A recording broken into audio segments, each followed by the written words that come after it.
ओ राम हरि कृष्ण प्रभु ओ तुम्हें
रामायणर पद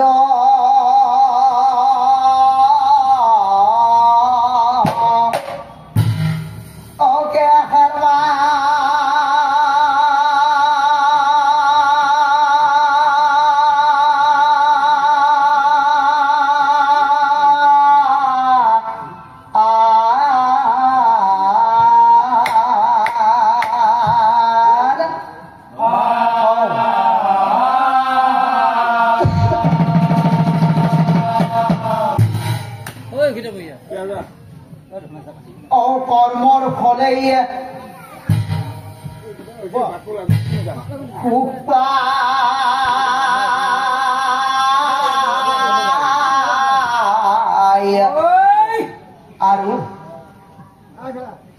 कर्मर फले दुख पाय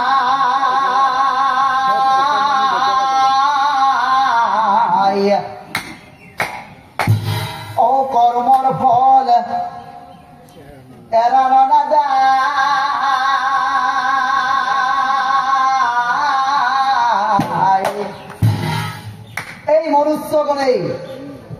এই মনুষ্যগণেই অজিয়ে যিটো কৰ্ম কৰে সেই মতে ফল ধৰে আৰু এই কথা সৰ্বশাস্ত্ৰ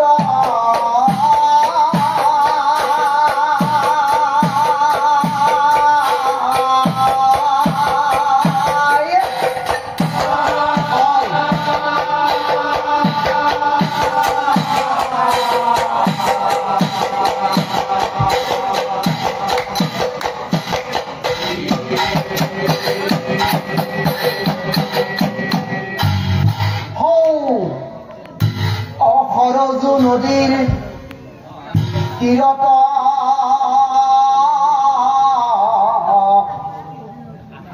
অবনৰ মাজত সেই অন্ধমুনিক আমি ইয়াতে থকা বহুতেই জ্ঞাত আৰু সৰজু নদীৰ তীৰত অন্ধমুনিৰ আশ্ৰময় আছিলা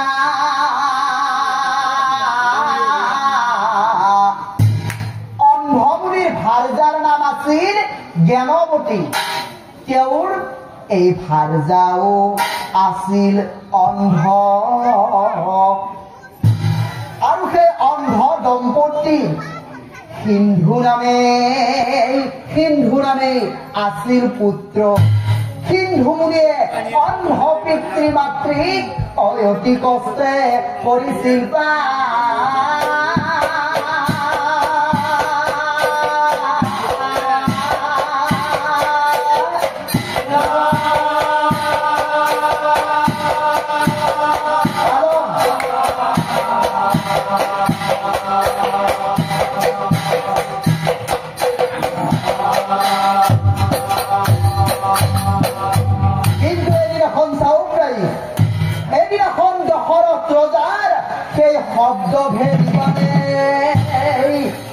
অন্ধ দম্পতিৰ পুত্ৰ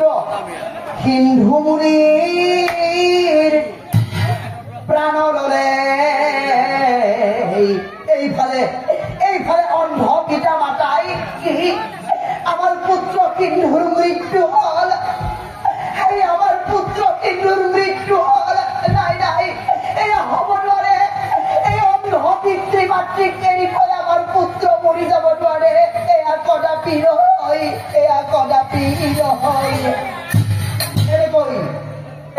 পুত্ৰ শোকত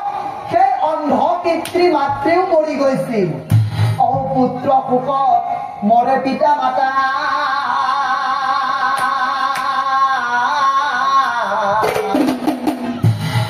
এতিয়া দশৰথ ৰজাই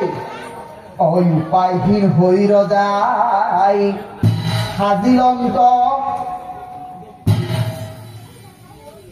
এক চিতা আৰু সেই তিনিওটা মৰাশক অন্ধমুনিৰ ভাৰ্যা আৰু তেওঁলোকৰ পুত্ৰৰ মৰাশক এখন চিতাতেই চিতাত উঠা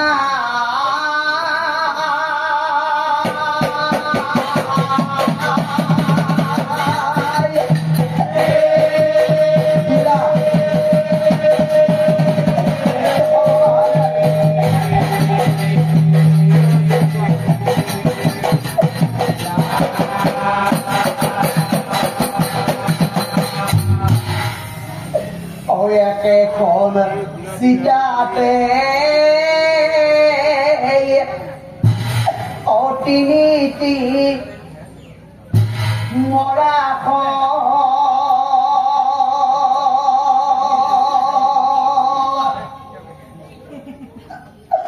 উঠাই লৈ দশৰথৰাই ভগবান জ্বলাইছে অবনী কান্দেহি আধুনি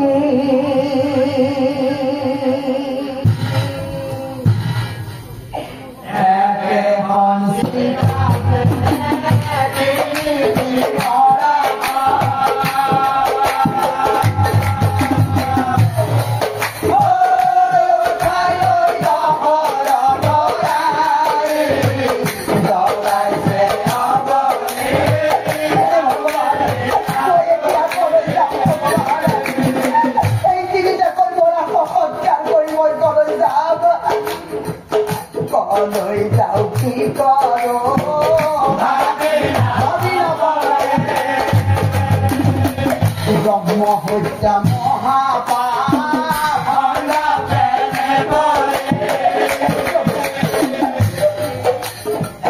দিয়া প্ৰভু মুক্তিৰ উপায়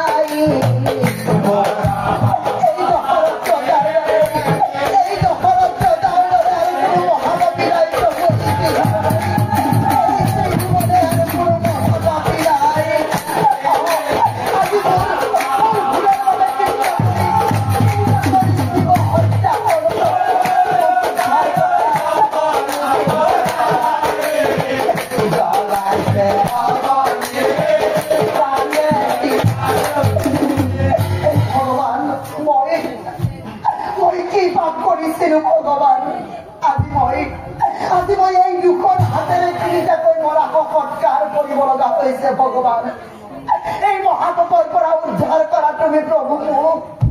এই মহাপাপৰ পৰা উদ্ধাৰ কৰা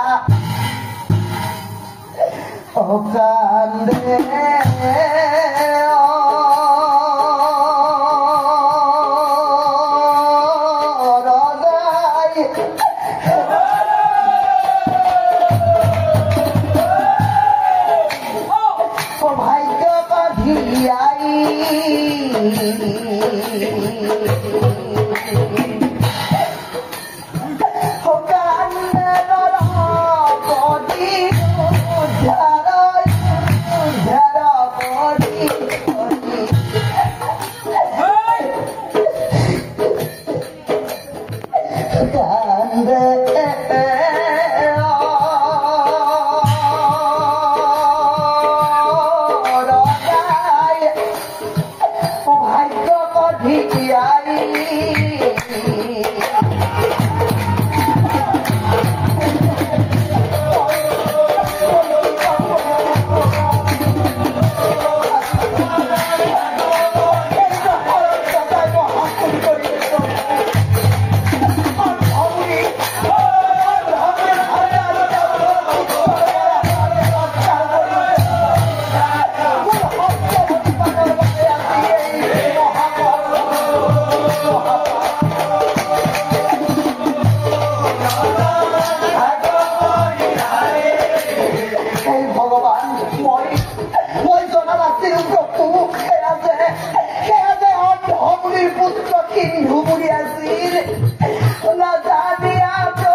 এতিয়া চাও গাইছ অভিশাপে আশীৰ্বাদ হৈৰঞ্জৰ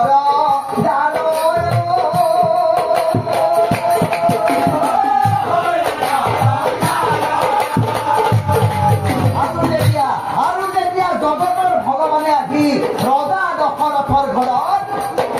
পুত্ৰৰূপে জন্মিত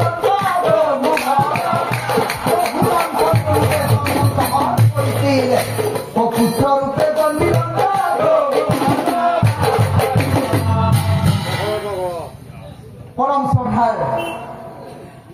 পৰম শ্ৰদ্ধাৰ নাম ধৰ্মী বাপ বান্ধৱ আই মাতৃসম পৰম শ্ৰদ্ধাৰ নাম ধৰ্মী বাপ বান্ধৱ আই মাতৃসম আজিৰ যুগত কিছুমান এনেকুৱা সঠিক সন্তান আছেই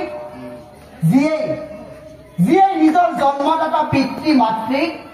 ভৰণ পোষণ দিয়াৰ পৰিৱৰ্তে নানা অত্যাচাৰ কৰি বৃদ্ধাশ্ৰমলৈ যাবলৈ বাধ্য কৰাইছে যিদৰে সেইসকললৈ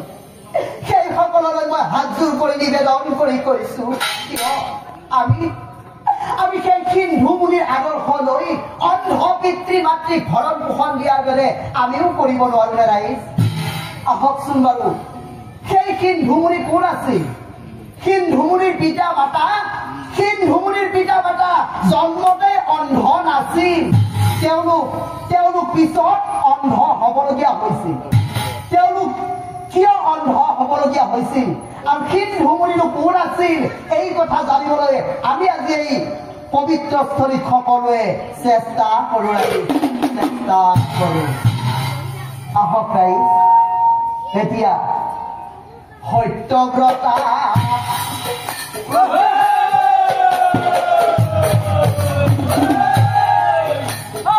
শুনামে মুনি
মাতৃ মৰি যোৱাৰ পিছত সন্তানোৱে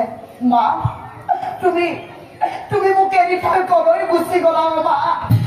এই মা তুমি ক'ত আছা মা মই অকলে থাকি বহুত কষ্ট পাওঁ মা তুমি ক'ত আছা মা এবাৰ আহি মোক দেখা দিয়া মা এবাৰ তুমি আহি মোক দেখা দিয়া পুত্ৰটো দেখি মুনি চকুলো ওলাইও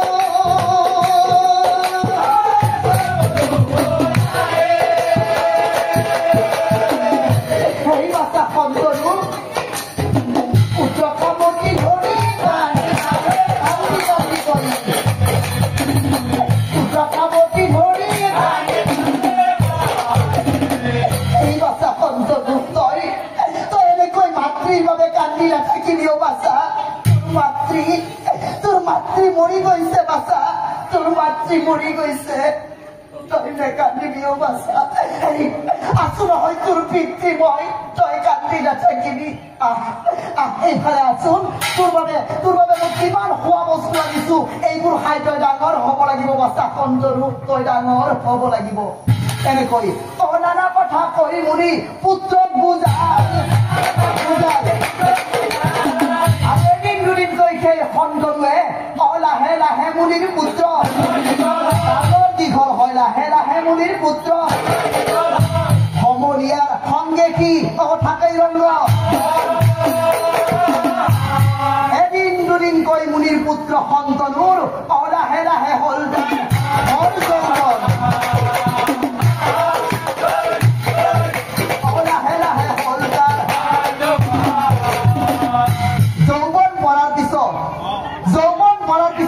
সন্তানৰ কি হল চাও তাই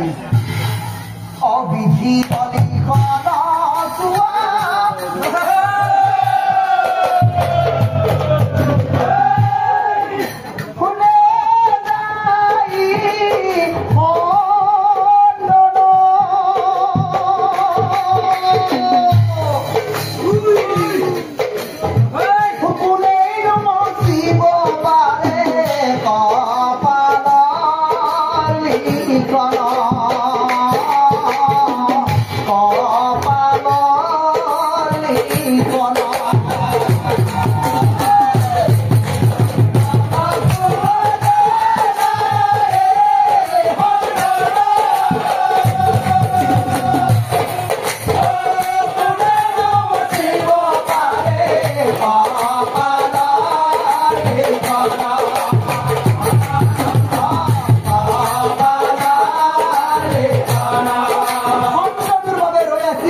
জনগতি নামে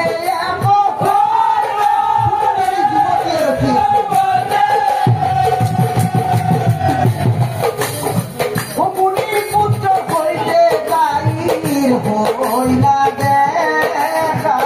দেখি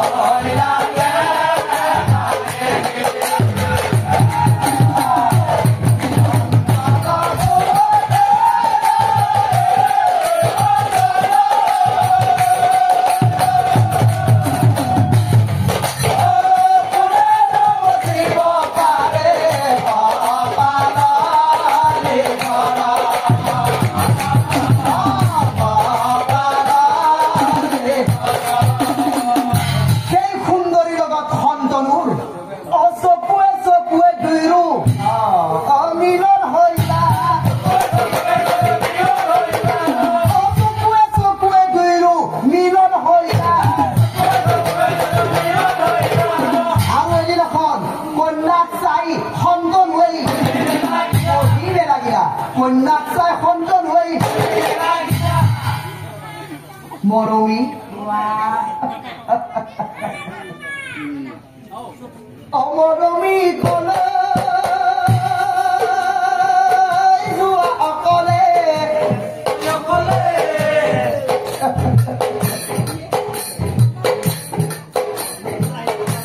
অমৰমী আহা মোৰ কাষলে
সত্যব্ৰতা মুনিৰ আগত আহি ক'লে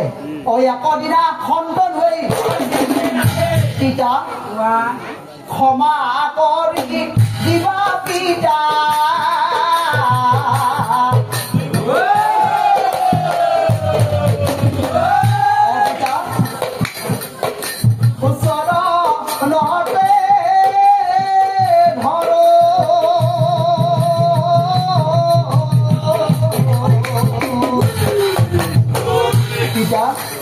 তোমাৰ আগে পিতা মই সত্য কৰি করো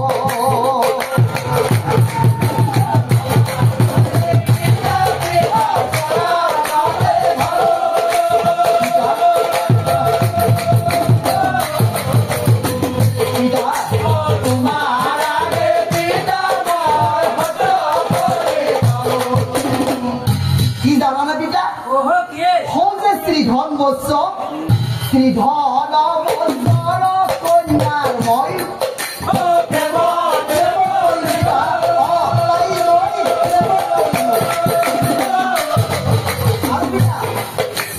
তাইর মর মন্ত্রবন্দী তাই নাম কি জানো জ্ঞানবতী নাম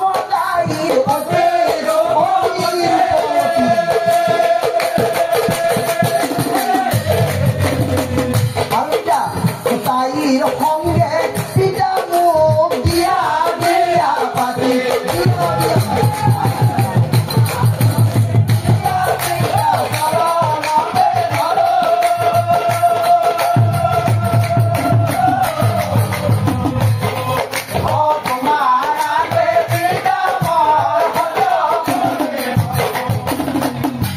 কি কৰি বাচা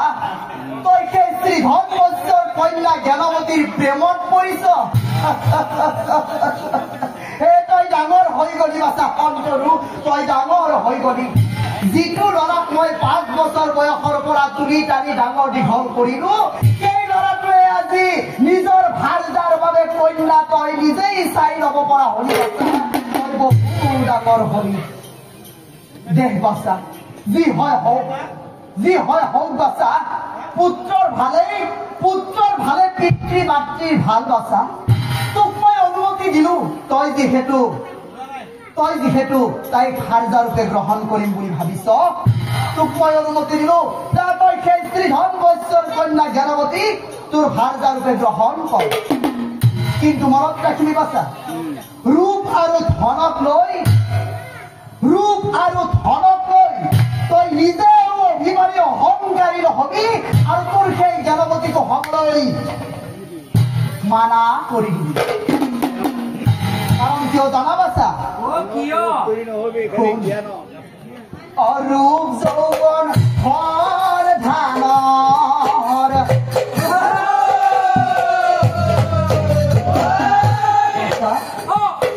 হলে অভিমানী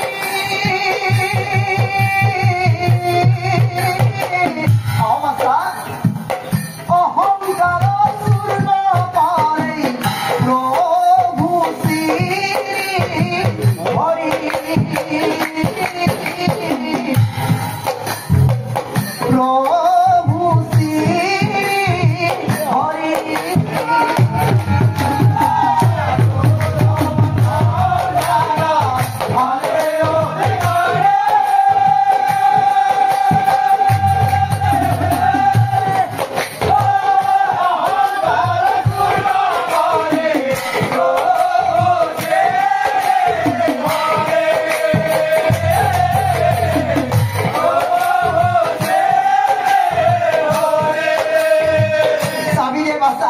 মই তোক আৰু এটি কথা কওঁ তই যদিও দেখাত ডাঙৰ হৈছ নিজৰ ছোৱালী তই নিজে চাই লৈছ তোৰ বয়স কিমান হোৱা নাই বাচা তোৰ বুদ্ধিমত্তা বহা নাই গতিকে ভাৰ্যা যদি তই চলাবলৈ হয় অতি তিতা অতি মিঠা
এনেকৈ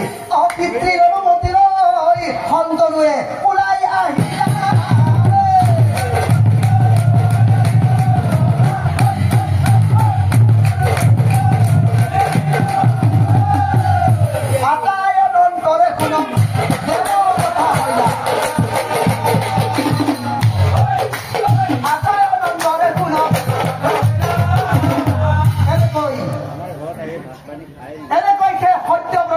পুত্ৰ সন্তনুৱে পিতৃৰ অনুমতি লৈ সি ভাল পোৱা সেই জ্ঞানৱতীৰ লগত বিবাহ পাশত আবদ্ধ হ'ল তেওঁলোকৰ সংসাৰখন ধুনীয়াকৈ চলিবলৈ ধৰিলে আৰু আজিকালি কৰি পাছে কিন্তু সিহঁতৰ বিবাহ হোৱা 12 বছৰ পূৰ্ণ হ'ল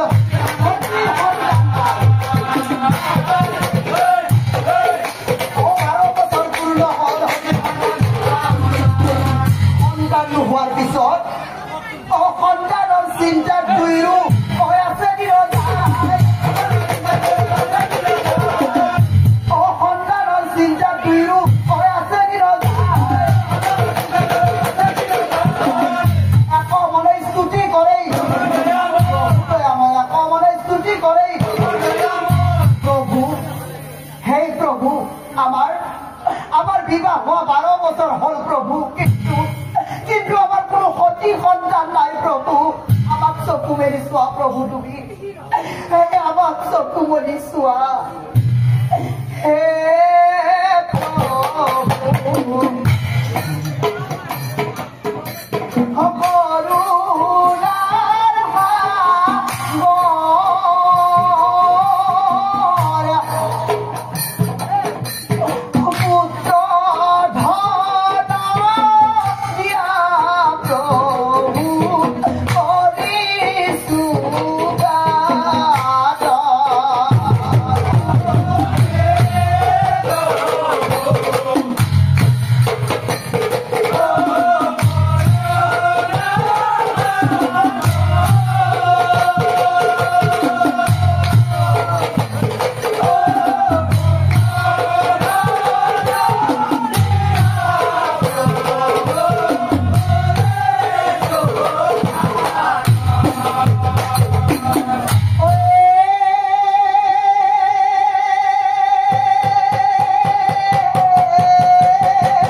প্ৰভু ভগৱন্তই কেনেদৰে পূৰণ কৰে চাওক আজি আমি দেউল পাতি যিদৰে ভগৱানক পাবলৈ এইখিনিত উপস্থিত হৈছিলো ঠিক তেনেদৰে সতী সন্তান নোহোৱাৰ পিছত জ্ঞানৱতী আৰু সন্তনু ভাবি আছিল আমাকে কি সন্তান দিয়া প্ৰভু তেতিয়া প্ৰভু ভগৱানে পঠাই দিছিল যোৱা তুমি সেই সন্তনুৰ ঘৰলৈ যোৱা কোন গৈছিল ত্ৰিজটা নামত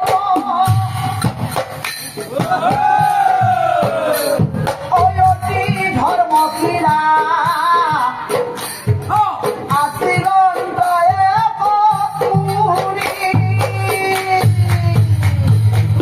আৰু সেই মুনি গৈ সত্যব্ৰতা মুনিৰ অগ্নিহে উপস্থিত তেওঁ এনেকৈ আহিছিল যে শিক্ষা দিছে শিক্ষা মাগি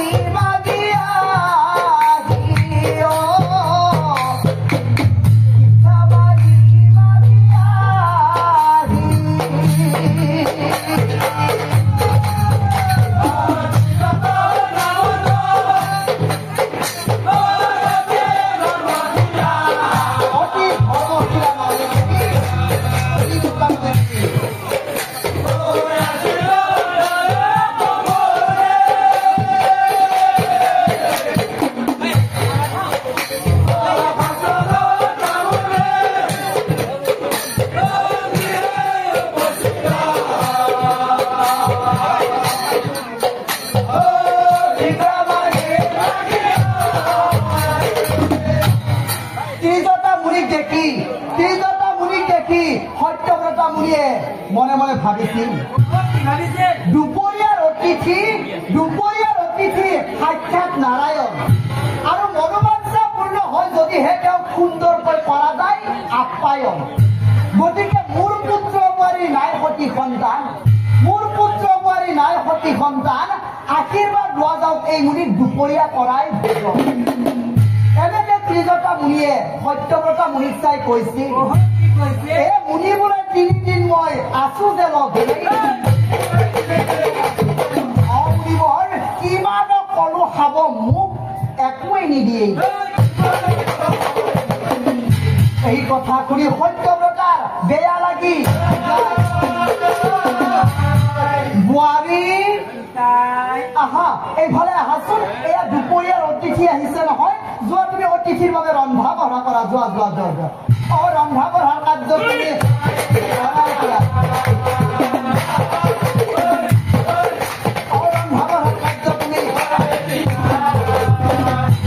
ঠিক আছে বিটা মই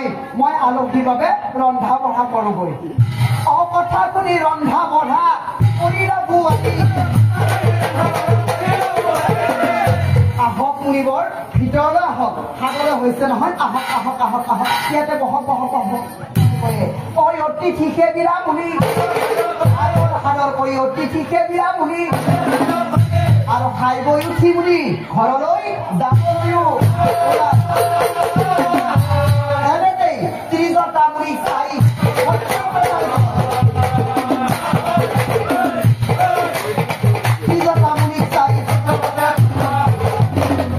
বন্ধু এয়া মোৰ বোৱাৰী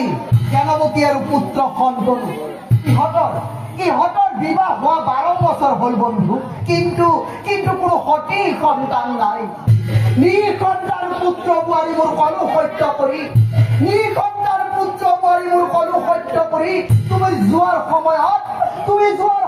মোৰ বোৱাৰীক সন্তানৰ বাবে আশীৰ্বাদ দি যোৱা বন্ধু তুমি বোৱাৰী আহা তোমাৰ দুইজনে আহি মুনিৰ পৰা এতিয়া আশীৰ্বাদ লোৱা